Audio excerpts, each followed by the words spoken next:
วิชาแต้มรูปตามใจเรียนไปเฮ็ดหยังยังจื้อบ่ตอนยังน้อยที่เฮาเรียนประถมในครูให้เฮาแต้มนั้นแต้มนี้บางคนก็แต้มรูปใกล้กามาแมวแต้มรูปหมักไม้หมักตอกท่องให้ท่องนาผู้ฟ้าตะเวนขี้เฟือ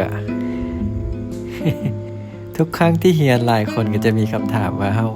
เรียนวิชานี้ไปเฮ็ดหยังวะเรียนแล้วเอาไปเฮ็ดหยังได้แต่ว่าค่อยรู้มาว่ามีบอนเรียนบอนหนึ่งที่เจ้าสามารถเอาทักษะแต้มรูปตามใจนี่ไปใส่ได้ที่เห็นอยู่นี่อันว่า storyboard นะซึ่งเป็นส่วนหนึ่งของการเฮ็ดวิดีโอมันคล้ายๆกับสคริปต์นั่นแหละแต่ว่ามันจะอยู่ในรูปแบบของรูปภาพเพื่อว่าให้เห็นเฟรมแล้วก็เห็นมุมกล้องเนาะ